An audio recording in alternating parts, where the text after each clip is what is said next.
Welcome everyone to another episode of Old Roommates. This week on the show, we revisit National Lampoon's Vacation, starring Chevy Chase and Beverly D'Angelo. So pack your bags for a quick trip across country and listen in.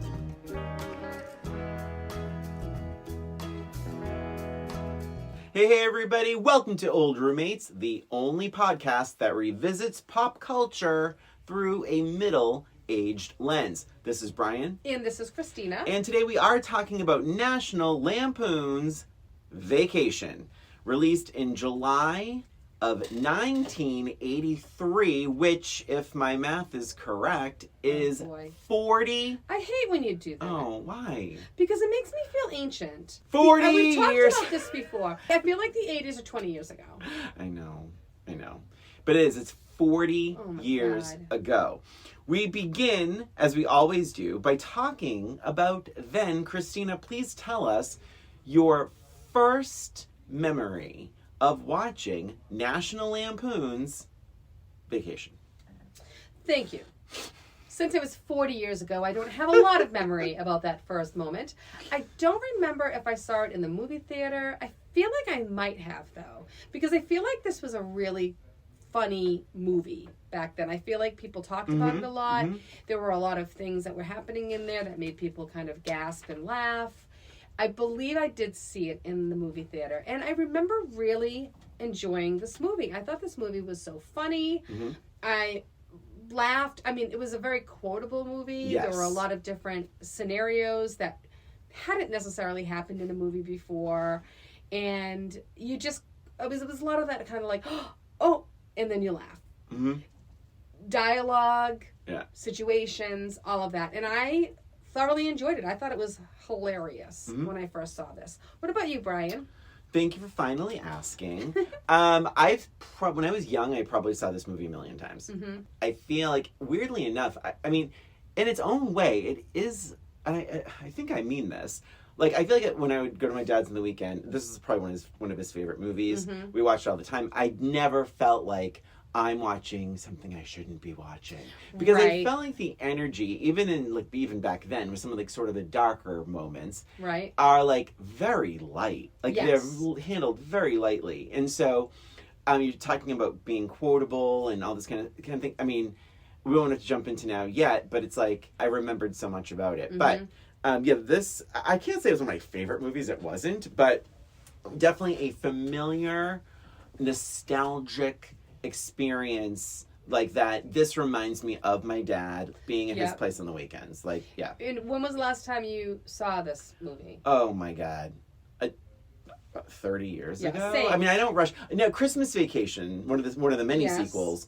I watch that every year. Well, and I feel like I watched Christmas Vacation a lot. Yeah. And I feel like I watched European Vacation a lot. I definitely feel like I watched European Vacation more than I watched this original Vacation. For some reason. I don't know if it was on HBO more, or if I was maybe older and I had more time. Whatever that happens to be. But yes, this one I hadn't seen in probably 30 years. So let's hop to now. Yes. If you are finished. When did you end up watching this? Okay, so I rewatched it, oh God, I'm going to say probably a week ago. Maybe a week ago. Yeah, I think I did too. Yeah, like almost a week ago. I don't know. I don't even know what day of the week it is right now. So, yeah, same. And what were your first impressions, Brian? Did it bring back lots of great memories? So when I was putting it on, because it's like, we've talked about this before, it's a short comedy from the 80s. Like, this should be a light, simple, easy, laugh a minute, rewatch. It took a while for me to laugh. There were long stretches where there's like humorous moments, but there's none of that like bump. Even right off the bat, with the whole thing with the car and Chevy Chase is like being hoodwinked by Eugene Levy. Yes. Looking very so different. So fun to see him. So different than how he looks now. As does Chevy for that matter. But it's like, they're showing his car that he's trading and getting demolished. And, I don't know. So this is written by John Hughes. Did you know that? I That didn't know surprised that. me. And when I saw that did not click to me as a 10-year-old. No, not at all. But Harold Ramis directed it. Oh, interesting. Yeah. So, but I think that there are some challenges with some of the direction in this movie. Having now in our 50s, having seen a lot of comedies, Yes. slapsticky and stupid comedies all over the place. I feel like there's just a little bit too much downtime, particularly in the beginning, and it drags out so we know what's going on. Chevy Chase's character and Anthony Michael Hall's character, Rusty, they do not know what's going on with their Correct. car. So Eugene Levy is trying to hoodwink them into buying the screen. I laughed out loud when he said metallic P. Yeah. And so it's being demolished. So we know this, the audience knows this. And it just felt like maybe we shouldn't have known that the car was being. This is just, I know I'm beating this example to death, but this is how I felt in different times of the movie. Like Right. the audience sometimes knows more than them, and I don't know if that's always the right approach. Right. Trust me, when I was 10, 11 years old, no, I wouldn't have thought about this.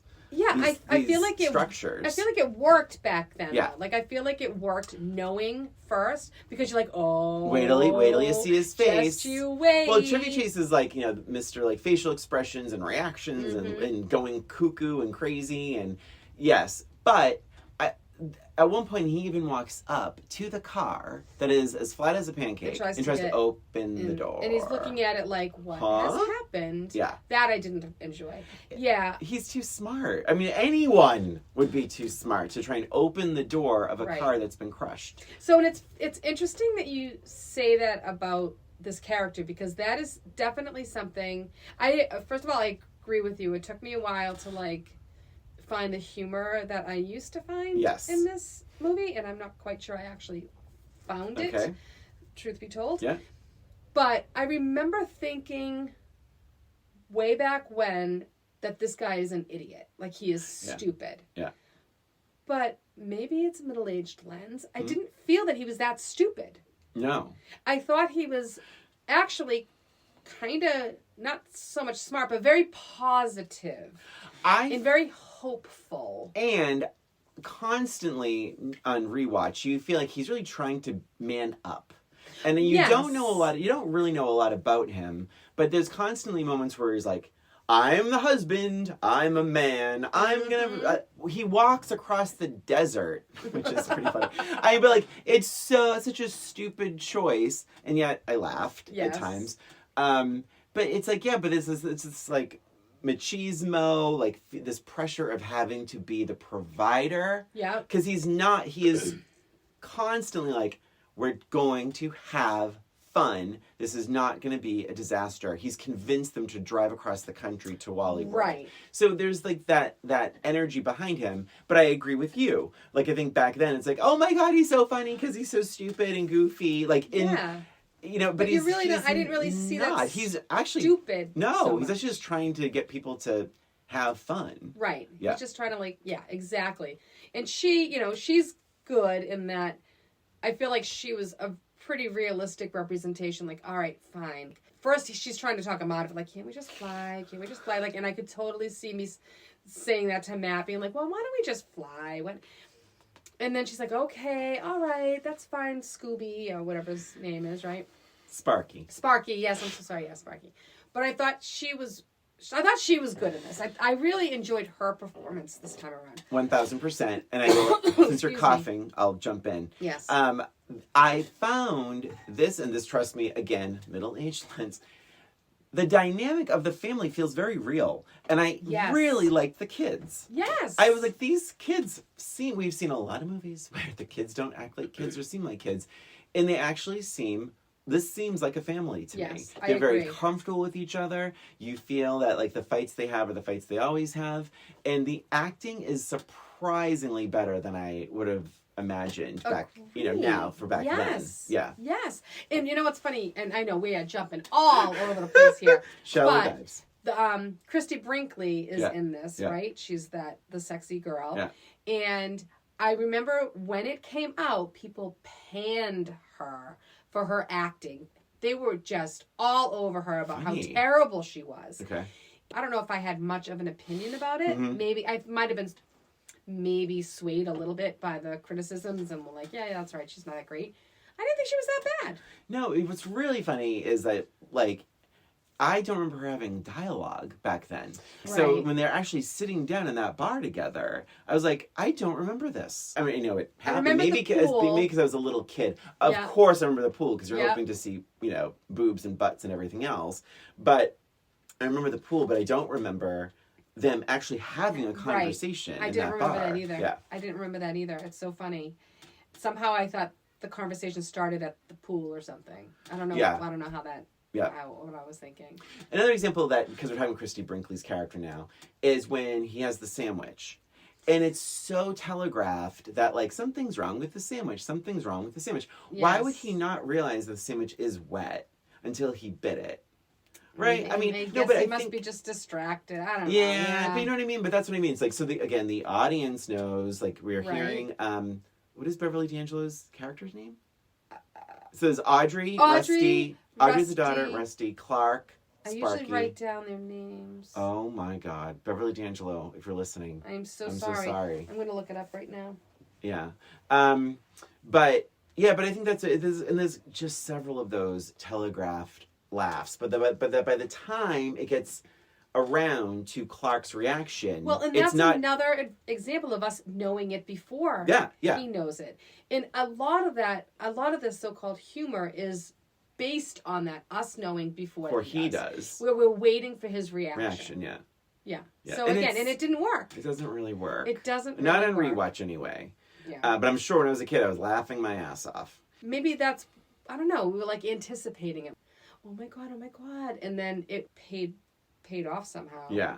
I will say there was a little sidebar I had in my notes here that said times I laughed, because that first, not the first half necessarily, but I would say probably the first 20 minutes, there's very, very little real, like, true laughs in this. The first big chunk of the movie. But I did laugh when he goes to the gas station, he's trying to get the license plate off. Yeah. And the license plate goes flying and almost, like, hits the woman at the gas tank, next to him.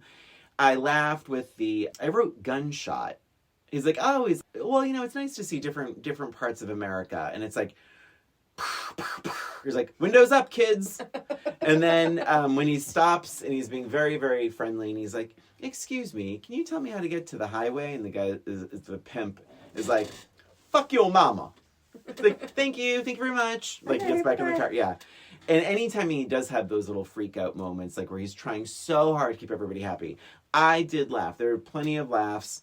The really funny thing for me, and I kind of wish that sequence was a little longer, is Cousin Eddie in the family. To me, I find that funny. I liked them in Christmas Vacation. Mm-hmm. I liked that, they're obviously in this one. Jane Krakowski is so young and little in this, which makes her role all the more disturbing, and the dialogue with that. And then, so basically, this is, I remember this like it was yesterday when they're talking about French kissing, and Audrey says, well, everyone does that. And Vicky says, played by Jane Krakowski, says, yeah, but my dad says I'm the best. And my stomach totally turned. Yeah. And I knew it was coming. I knew the dialogue, but... to be in my 50s now, right, to see a young girl saying that she is being sexually molested by her father, right, and it's for laughs. It's completely hilarious. Audrey does have a very concerned face on, which thank God. Yes. But yeah, I don't know. I don't know what we were thinking in the early 80s for that with that joke. Mm-hmm. Well, I have to say, I think you found it funnier than I did. Throughout the whole movie... Oh, you mean the movie as a whole? The whole movie as a whole. I would chuckle here and there, like, yeah. But some of the parts that made me laugh the most disappointed so much. And it's such a middle-aged lens, I think. The dog, the aunt, the child being molested. Yeah. Things that used to make me laugh is so disturbing now to me. Yeah. I just felt it was... just bad. And even like the Cousin Eddie, I like Cousin Eddie and his wife, but even that whole dynamic was very disturbing to me. I don't know. It didn't have that same appeal or the same humor as it did when I watched it before. As a grown-up, watching this and seeing this woman, and she's just, I mean, she probably is depressed, and she has like all these children. And she works 3 jobs, and you know, like it's supposed to be for funny, and it's really just not. That is something that did bother me. I didn't like the dynamic of the Griswolds and them because there's such a level of like, I don't want to say privilege, but they don't have these money struggles, right? And the laughs are really at the expense of Cousin Eddie and the way he lives his life, the way he perhaps has to live his life, right? And so, you know, the whole thing when Aunt Edna says, "Oh, Eddie, just ask him for the money," which also happens in Christmas Vacation. The wife says that. She's like, "I'm just asking for the money." That's right. That's right. I believe that's true. And so that element I didn't really like, this idea of that they're struggling financially and they're truly being looked down on. And, you know, by the Griswolds. I mean, I think, what is her name? Sorry. Ellen. I looked it up. Yes. It's Ellen. There are many, many facial expressions that Ellen gives behind their backs. Like, ooh, gross. Ooh, gross. And it's like, that's what I didn't care for. I guess what I'm saying is I liked I guess I really did like the performances of these characters. Because I do think they're fully, you know, they are for comedic effect. I did enjoy that sequence of the movie. I like those characters. But I do agree with what you're saying, where it's like, a lot of it's just a little more sad this time around. It is. And I feel like they're also just sort of making fun of poor people. Just poor people. Yeah, exactly. It just didn't, I don't know, it didn't sit well for me. I didn't feel like it was funny. Well, and then the I did laugh and I apologize. Only because it surprised me when Clark is talking to the little girl. And he's like, "Oh, blah, blah, blah, blah. Would you like that if we came back to visit sometime? Or would you like this if I, you know, da da da da?" And he's like, "She was born without a tongue, Clark." Oh my God, this is bleak shit. It's bleak. It actually, so did you ever see Best in Show? Yes. Okay.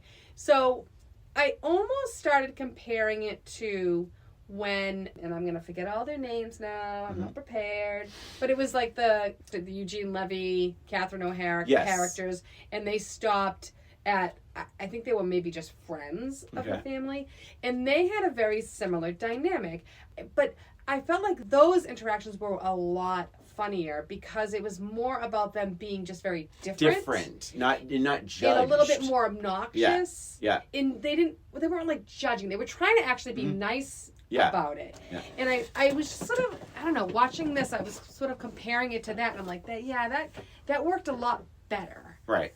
In Best in Show than it is now. Because it also opens up this question of like, why visit? If you know, if you know they're struggling, you know it might be a bit of a rough experience. I know they're taking a break from the trip. I know that they're resting and stuff, although they're not getting much of a rest or anything. But like, well, didn't they have to go out of their way to see them too? I feel like there was a joke in there that was like, is it her cousin?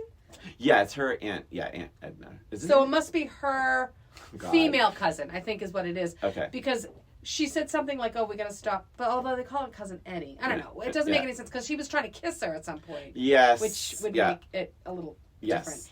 But I feel like he said something underneath his breath, like, "Yeah, it's like 200 miles out of the way," or something like that. So they went out of their way to stop. Yeah, true. I believe. So it was like out of obligation, but they also know what they're getting themselves into. You would think must, so, yeah.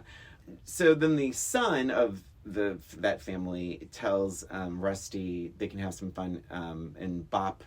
Have you ever bopped your bologna? Bop your bologna, yeah. Have you used that expression? I've never said that before, no. I never have either. And then after that sequence, Christina, I wrote a lot of lulls. This movie, it's like a comedy, that comedy of errors with Cousin Eddie, and then it just gets really quiet. Because, and I wrote down, is this funny? Mosquitoes, not very funny. No. The dog peed in the basket, not very funny. No. A bad swimming pool at the motel they show up at. And I think, is it because we're adults looking at this stuff? If we were driving cross country with our family and all of this shit happened, it just makes me sad. Yeah. And frustrated and mad. And it's also, I hate to say it, but I don't think it's also directed very well. Because we talk about Barb and Star go to Vista Del Mar. Yes. And they have the swimming pool problem. Yes. That's funny. It's directed funny. It's acted funny. Yeah. This is like we see the pool just a little bit before Rusty and Audrey do, and it's like, well, this is a bummer. And then like you hear the mosquitoes before you see Aunt Edna dealing with the mosquitoes. It's just that timing thing. It's like the audience knows just a couple seconds before, and it's a bummer. Yeah. Yeah. Also, I didn't really care for the fact that Clark gets ripped off in like the neighborhood. I don't know where they are, but it's like the tough neighborhood. Right. And then he gets ripped off by the mechanics. It's the same joke. It's the same joke, and I'm like, this is weird. Like, I don't know if you use one, don't use the other, and yeah. And again, just a bad representation of America in general, right? Yeah. Like just going through like these different rural parts. Yeah. And now everybody's sort of a jerk. Yeah, and also Grandma, but I meant Aunt Edna. Aunt Edna, Imogene Coca. I remember her being so much funnier, and I think in this day and age, of course you can't turn back time, but like, I kind of wanted her to be so much more evil.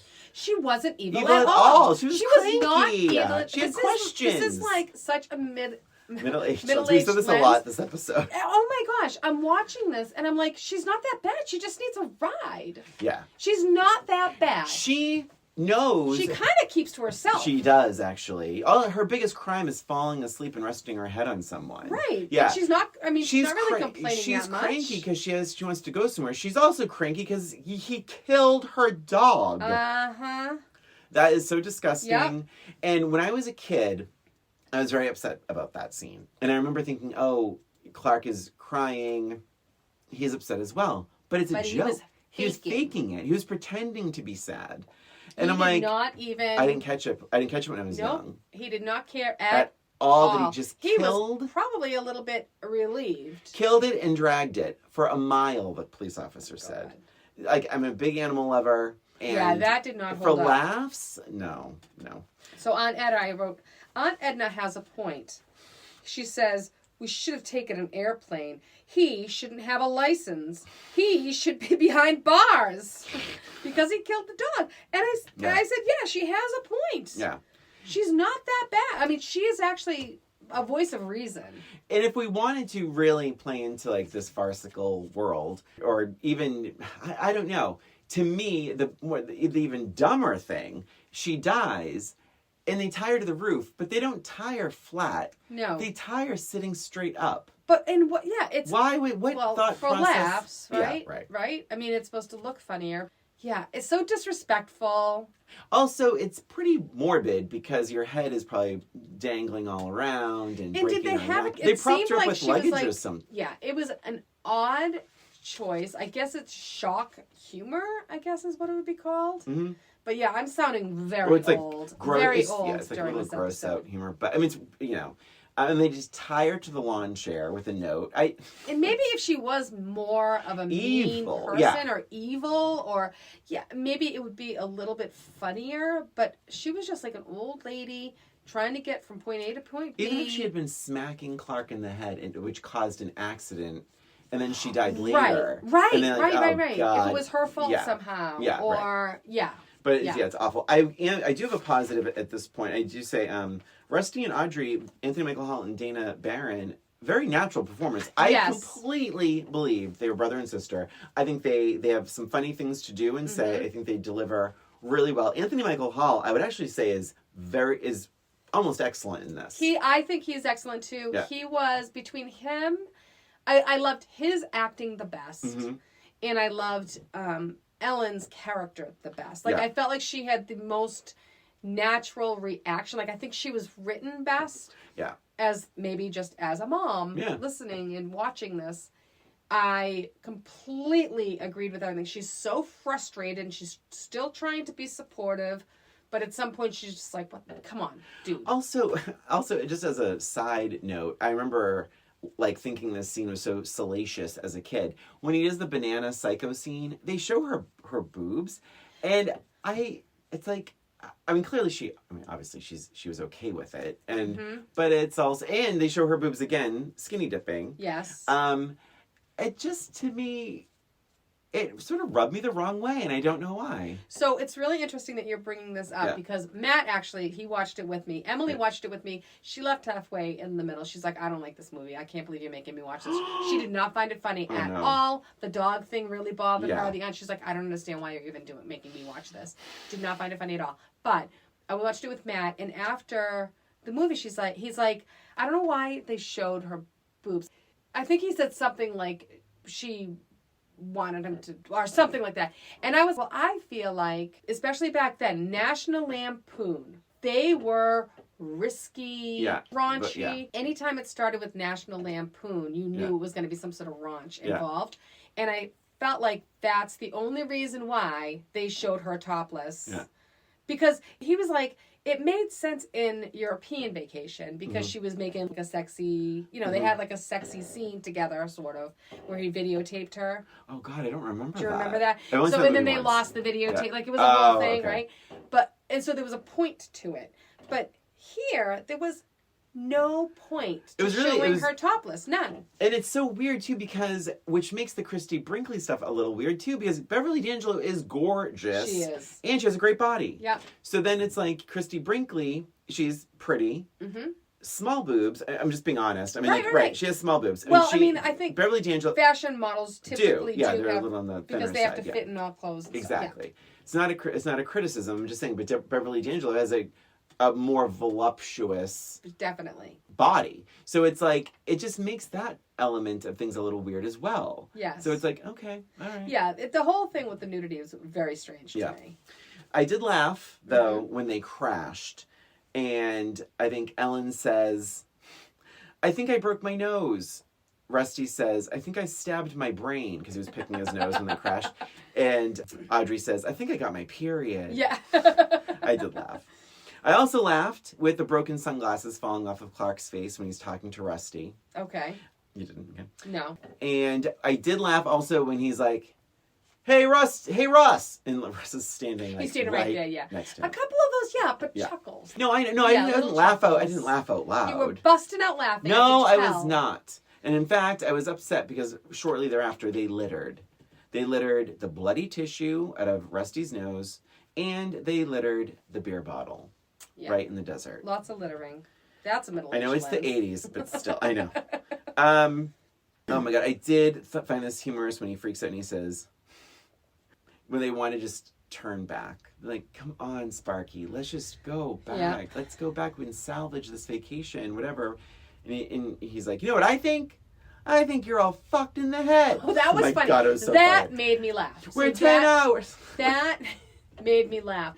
The freak out. That was good. That was good. Because I could see me doing that. Like, trying to be all positive, and all of a sudden it's like, what the fuck? Like, look at all the stuff he's doing for this family. We're 10 hours from the fucking fun park, and you want to bail out? Oh, my God. Yeah, so to be honest, I don't have too many more notes. I have, so Roy Wally, clearly based off of Roy Disney. He looks a lot like him. So Walt Disney. That, oh my God, sorry. Wow. No, but Walt has a brother named Roy. So it was. So you're saying it was based on Walt Disney's brother? What? Maybe. That's not what you meant. I don't know what I meant. You got the name wrong. Just admit it. I will admit nothing. You will admit it.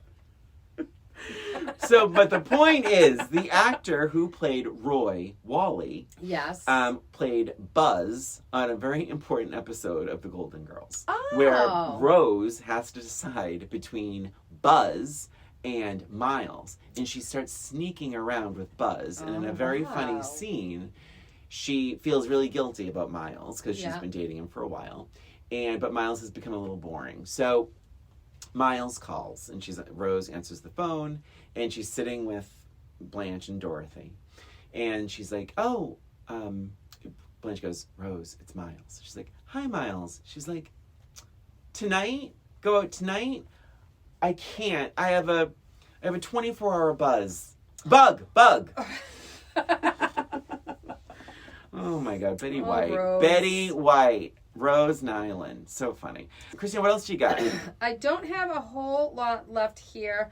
There was a note that I wrote when he got the tents for $37. 3 tents for $37. And he's complaining. I'm like, That's actually really good. That's so good. I will say this is a special note, and maybe, but you didn't have this experience. I watched this by myself, and I wrote, it feels like a different experience watching this alone. Okay. So it's funny because when we met today, I was expecting you to say you liked it a little bit more than me because if you watch, because when you said you watched it with Matt and whatever, I was like, oh, but I'm surprised you didn't like it more because I feel like it's one of those like party movies. Like you just have it on, you don't have to pay attention. There's like set up pieces of this movie that. I think we both felt the same way about it, though. Like, I think neither one of us were laughing as much as we expected to. And we were kind of looking forward to seeing it. Yeah. And it was just very disappointing. John Candy, nice to see him. Yes. We don't see him enough in our revisits, so it was nice to see him. Clark has a BB gun that he's threatening people with. Yes. Some of this does not age well at all. Holding someone hostage. They have a whole SWAT team for the family. Well, making him act like a dog. Yeah. That was really humiliating. And I'm glad that he called him out on it. He's like, he made me act like a dog. Yep.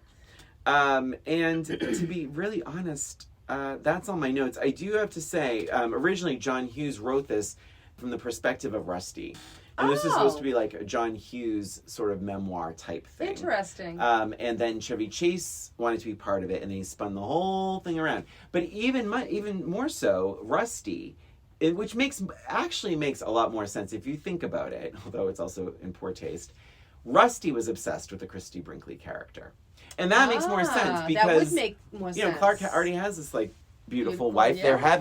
They have an active sex life. We saw it happen. That was one thing that I was like, now that I'm a grown up, I think I've yet to have that experience where someone has shouted or I have shouted, "I'm going for it, honey." What is that even mean? Please don't go for it. That would lose it for me. I'm going for it. Yeah. What? I don't. Well, and in the situations, like they were in like a sleeping bag trying to have sex. I'm like, ew. And that looks horrible. And Ellen's like, wild animal. He's like, I know, honey. Thanks, honey. Like, oh god. My last note I did right here before you go into too much trivia. I don't know if you have trivia. And I really don't actually. Okay. I just wrote who's operating the rides because it's supposed to be. Yeah. How are they stopping them? They're not. How are they starting and stopping them? Oh my god. It's supposed to be a deserted place. There's no one else there besides him? No, nobody else. John Candy? They should have had the other guy starting and stopping the rides. Like that's what they should have done. Yeah, good point. But, good note. I didn't even catch that. Yeah. So again, originally it was supposed to be Rusty's point of view. The trivia, so it was made for $15 million. To be honest, that kind of surprises me. That sounds a little high for a movie like this. It does, but I mean, there were a couple of crashes. Oh, that's true. But $15 million in 1983. Where did they film? Where did they film? They filmed on location these different parts. They found like these small towns and stuff like that. So. And what about the amusement park? Like, do you know? Oh, that's probably a big part of it. That I think was. Oh god damn it! I thought I wrote it down. I didn't. I don't know. Somewhere in California. I did laugh Canada, when they pulled up to this amusement park that's supposed to be Disney. Yeah. And there's no one in the parking lot. And they park way back, because that's something I would do. Yes. It's like, why are you parking so far away? It's like, well, that way when we leave, we can just pull right out. But exactly. So funny. That's such a us thing to do. That is an us thing. I thought it was really funny that he didn't even put it together that it would be closed. Yes. Like, he's just thinking he's the first one to show up. Yeah. At the same time, it's funny, though, because you think about that, like, this is obviously before the internet. Mm-hmm. And how do you find out if a park is closed? I guess you call. You should probably call, get some tickets. I don't know. Yes. I don't know how it would be very different now. Yeah. All right. So, and of course, this movie had multiple sequels: European Vacation, Vegas Vacation, Christmas Vacation, parts 1 and 2. Part 2 focuses more on Eddie's family. So I didn't see that one. But I have. Oh, and then there's. Oh, wait. There's another Vacation. Oh, so that's about Rusty. It's supposed to be. It's starting Ed Helms and Christina Applegate. Rusty. Yes. So I have. Did you see it? I have not seen it either. And I have Match Game. Wait, before that. More. Okay. I think I know. But more, less, or about the same. Definitely less. Yeah, less for me. I will say I found myself liking it more after Edna was dropped off. Okay.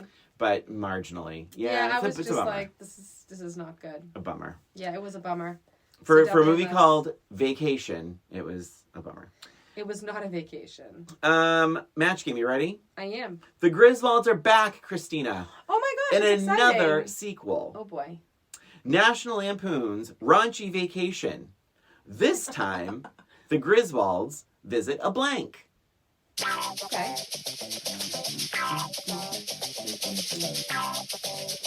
I forget we have music. What am I doing? Ding. Ding. Okay. Alrighty. National Lampoon's Raunchy Vacation, in which the Griswolds visit a blank. A whorehouse. Oh, very good. Damn it. Thank I have you. Nudist colony. Oh, that's good too. I thought about bordello, which is a The whorehouse. same thing, yeah. But I was like, they wouldn't know. I feel like knowingly going to a whorehouse would be a stretch even for this family. I don't know. They killed a dog and an aunt. That's true. But Okay. yeah, So how about you? I have a match game. Awesome. Can't wait to hear it. So this vacation was just awful. Every dang part of it. Yeah. But it makes sense when you realize the travel agent was blank. Oh, God. Good one, Christina. Oh my God.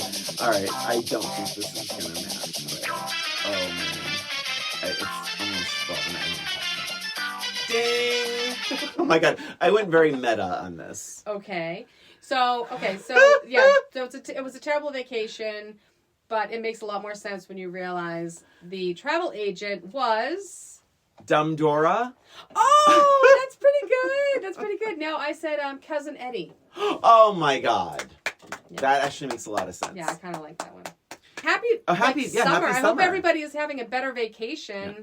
I read a little. Chevy Chase's family. Right. I read a little meme that said the only reason why people like summer is that we've been conditioned to like summer because we don't have school. We were raised with like, good point. summer's coming, summer's almost here, and that because I don't like summer. You know this, Christina. Yes. I can't do the weather this way. I can't do heat, humidity. Can't do it.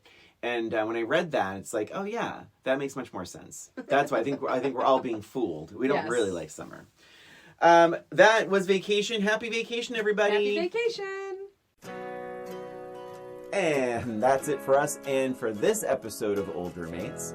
Thank you for listening. Please remember to follow us on Instagram or YouTube, where we have our episodes as well as a little extra. And if you have any questions about our show, any suggestions for movies we could revisit, reach out to us at oldroommatespod@gmail.com. Thanks again for listening. This is Brian. And this is Christina. Until next time.